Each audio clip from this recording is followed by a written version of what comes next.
This video, among my other creations, were supported by my lovely patrons, including Zachary Taylor, James Games, AnYKey, Scriptless Pony, Jason Prince, Lightning Eyes, The Autistic Pony, Sturdy Soltis, and Michael Eptagraph. I hope you guys enjoy this review. It took forever. The Cutie map. The Cutie map. Ah, there you are, AnY. Ready to talk about the Cutie map? Ugh. Dude! What's wrong? You wanna know what's wrong? The Cutie map. It's so weak. I haven't seen such a bad one in like forever. There have probably been some this bad before, but never for an opener or a finale of a season. What? Oh come on, you can't tell me you don't see it as well. Even Some Pony to Watch Over Me was a better one. Okay, stop it right there, AnY. We are not even at the intro sequence, and you're already starting a flame war. On my channel.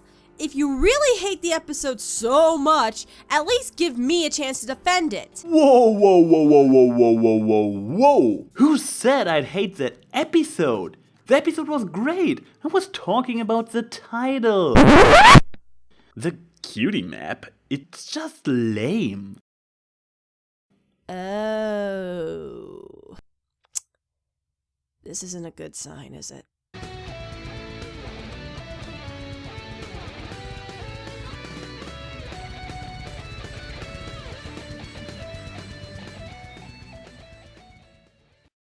So, how are we going to do this? Well, since I thought you were over here, we do your famous top 5 yay and nay lists. You got 5 nays? Not really. You? Nope.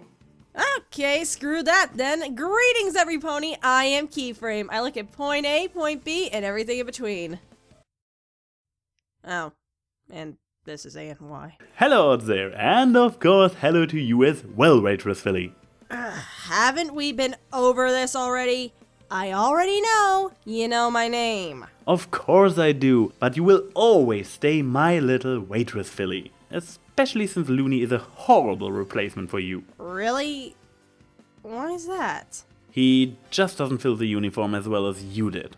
Oh, and he's even slower than you. It's like he is, I don't know... A turtle.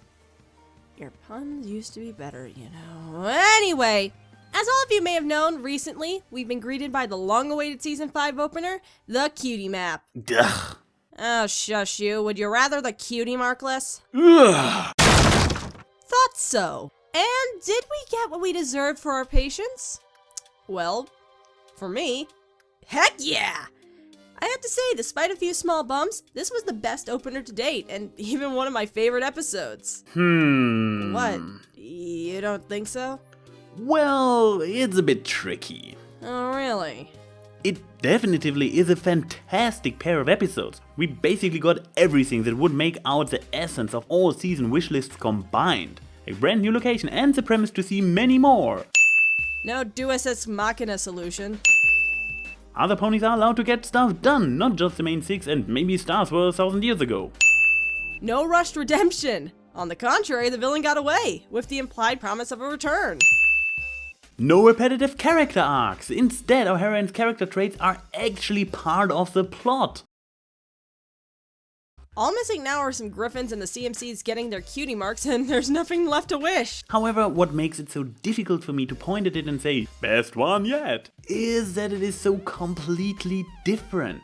A good difference that totally works for me, but also a hard to compare different. There's no grand powerhouse villain, no giant spectacle of animation, there's no big looming doomsday clock over to the destruction of Equestria! And I love that! There is a reason why Best Night Ever is my favorite finale and Pinkie Pride is one of my favorite episodes. Because once you get down to their cores, they are very grounded, very relatable episodes that you can take a lot from. Seriously. Can you relate a lot to a giant changeling attack or a shadow pony cutting through a shield of love and happiness? I, for one, was starting to grow tired of the novelty of these giant spectacles. So whenever this episode came out and I saw how much of a breath of fresh air it was, I welcomed it with open hooves. Pinkie Pride grounded? Well, even Daniel Ingram's song, In Our Town, was not even close to the catchy tunes we usually praise him for. Can't see the song being played at any pony parties soon.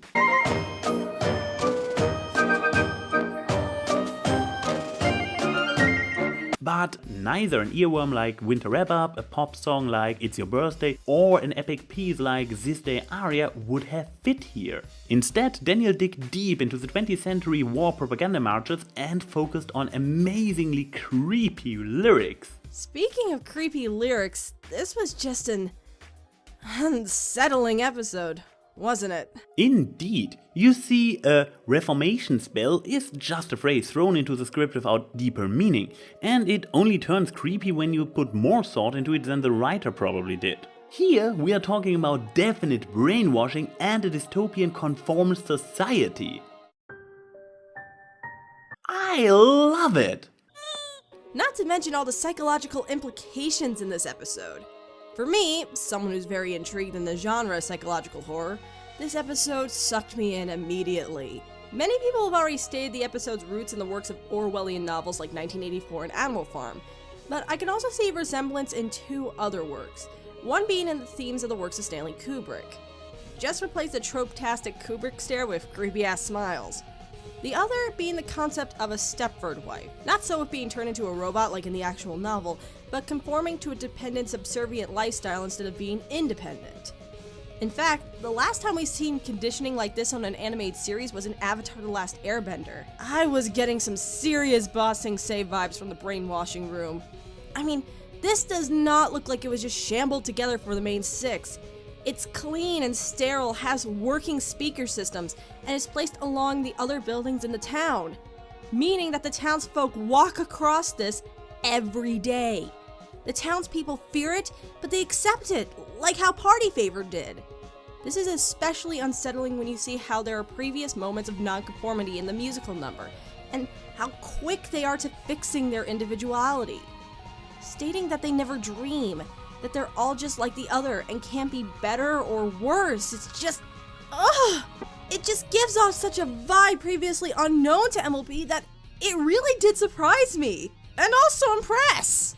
Now compare that to any other episode of MLP and, well, you really can't. I give you that, however. The narrative and writing had been really great from beginning to end. Especially the big two-parter struggle a bit with the pacing at one point or another. It really flew smoothly here all the way. This is usually something you find in the more self-contained slice of life episodes like Hurricane Fluttershy. And the amazing factor? For the first time for an opera, this one isn't self-contained. It feels like an actual first episode of a season-long arc, unlike the tacked-on box at the very end of Princess Twilight Sparkle, and don't get me started on the setup for season 3 in the Crystal Empire. I'm sensing some begrudgingness. Well, I actually talked about those in the past, so let's keep our focus on the Cutie map. Blech. Oh, alright. And why? If you make one more disgusted tone, I swear to Luna's ink-blotted ass that I will and rip it out with a grapefruit spoon! How does the Weather Vane get involved again? You know, you and Dee are a lot alike. And that scares me. Well, I am his discorded version after all. Huh? May I say something about the actual Cutie map? Sure. You do that while I go get some Tylenol. It is one of the few things that bug me about that episode. Just to make it clear, not the premise it stands for. Traveling to many new places and spreading the magic of friendship sounds great. The way it's represented and how it seems to work doesn't sit well with me, however. First, it has a very computer game vibe to it. Look, there is a quest icon on the map. I have no clue what there is, what we have to do, and it doesn't make any sense that we got it by just sitting around. But let's travel there anyways, it will be fun! Second, and that might just be my love for agency and individualism speaking, but I don't like the idea of some unknown divine entity pointing somewhere and the main six just blindly following the detached butt marks like good little puppets. And people ruffle their feathers about the biggest moral feeling pinky keen. Why do I feel like I'll need this for the rest of the review? Anyway, while I can see where you're coming from, keep in mind that besides people who are as heavily into quest-based video games as you are, most people won't really get this vibe. I actually thought it was well implemented with the castle actually having a purpose besides being a visual representation of Twilight gaining an actual title as the Princess of Friendship. Also, if we are looking at it from a marketing standpoint, the buzzing butt marks are probably one of the best and most subtle use of their toy lines, this time being Cutie Mark Magic, since the elements of harmony. Especially since we just got off their giant rainbow kick that they seemed to have last year. Don't ask me why, I have no idea either. Yeah, those built-in flank pages are actually the other aspect I'm not really a fan of. It goes into a similar direction. Now at the end of every mission, their bottoms vibrate. Hey, at least you have more feel for your plot shot drinking game. True, but having to look at it while their cutie marks are doing this imploding pulsation thingy isn't really that great a view. Still better than looking at that ugly Crystal Empire wannabe not the Golden Oaks Library. Ow! That joke was old before it started. Anyway, besides the new Cutie Mark effect, which for some it will take a while to get used to, I think the almost year-long hiatus helped in so many aspects, especially in the writing and the visuals. I mean, on the surface, this is a very strange and almost dangerous combination of writers. One who wasn't working on the show for an entire season, and another who left a less than stellar first impression. But when you think about it, they sort of needed each other, especially Larson needing Sonnenborn. Say, what? Well, think about it, AnY. Out of all the characters in the main six, who are the two that Larson has written for that have been poorly received? Well, he barely puts Pinky into the spotlight and his Fluttershy suck. Okay, now out of the main six, who can Scott write properly? I see where you are going. Scott and Larson both can't rarity at all, however. No, well, yes, but that's not the point. Introducing Rarity, first MLP character with a constantly repeated catchphrase. Scott has a strength for writing Pinky and Fluttershy very well, while Larson has a great focus on single stories. Both mesh well with each other's strengths and weaknesses, despite the big purple-maned marshmallow elephant in the room. It really does want me to see more episodes by this duo, along with a solo Scott episode to see how far he's come. Seeing Fluttershy actually enjoying the artificial harmony kind of works considering how stressful normal life can be for her. But instead of using that trait for either flanderizing jokes or a lesson for her to learn, it actually got instrumentalized into an essential plot point. That was just wow! Too bad though that Pinky's involvement didn't really contribute as much to further the story itself. While being a bit skeptical at first, most of the main six pretty quickly came to the same conclusion as Pinky by themselves. Now, what else is there to ramble about? Well, the visuals, of course! I'm Keyframe, what do you expect? The hiatus gave DHX a lot of time to improve in their visual department. And just because there isn't some grand Dragon Ball Z style fight sequence doesn't mean the animation isn't lacking compared to the season 4 finale. In fact, it looks better due to its subtlety. It makes you appreciate the small details like the train going over the hills, the cutie mark removal, the revitalized expressions, and just the overall increase in smoothness and clarity in the character animation and layout. Last but not least... Sitting! Huh? They sit! And I can breathe. What's your point? Look at that. In the seasons after Lauren left, there has been a constant back and forth how ponies sit, especially once furniture is involved. Lyra's little cur got turned into a popular trend among ponies. But here we have this small detail that lets me hope that DHX is once again putting emphasis on the poniness of our beloved equines. Even placed on a bench, they sit like actual horses. Most of you will probably say, So what? Why is ANY making such a fuss about it? Because you're a strange horse that likes to stare at mares sitting for uncomfortable amounts of time? but it's one of those little things that makes this show feel so special. I will admit, the small details that they put into this episode really does give it some great charm. Like Pinky having a full knowledge on the process of erosion, the implication that Spike and Big Mac are being friends, and Twilight nervously fluffing her wings. I have to say, my favorite detail though is the slightly more slender design of Twilight Sparkle, showing that she is still physically forming into her alicorn body type.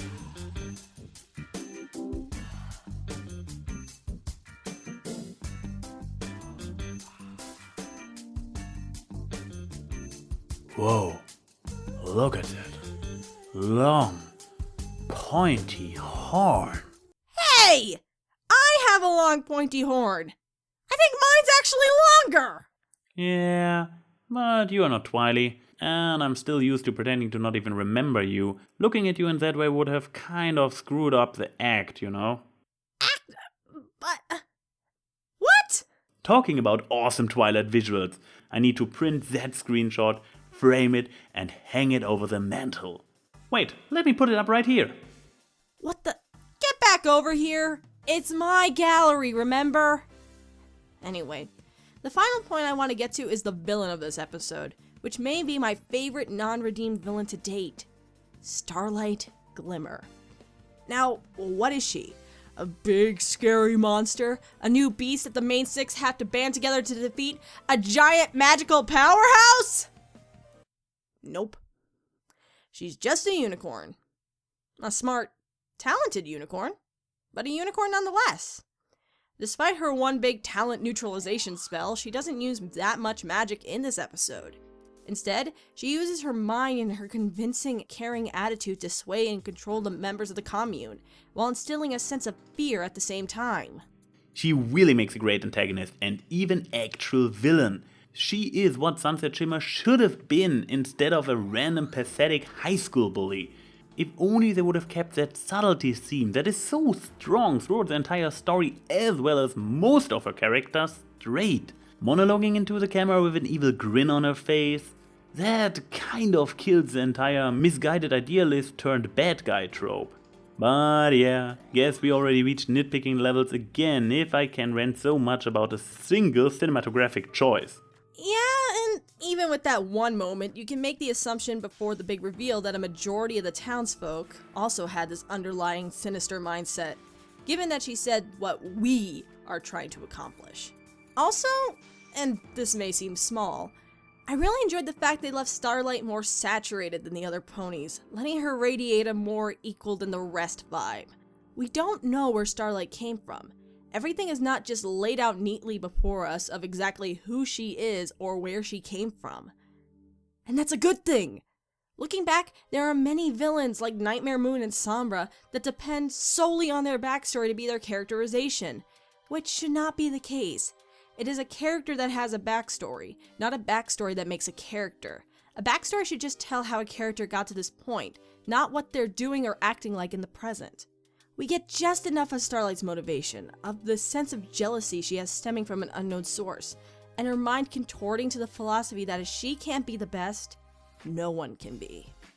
Given that she's implied to return, I'm excited to see how they reveal more layers to her.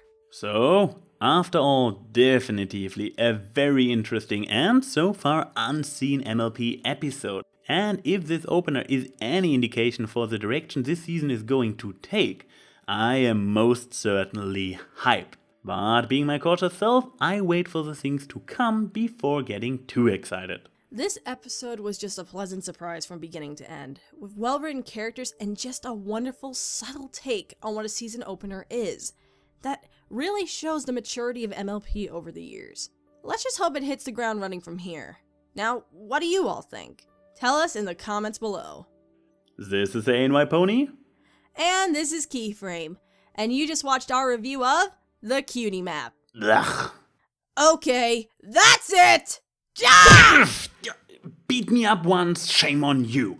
Beat me up twice, shame on me. Wouldn't that be the third time? Ah! Ow! Don't bite!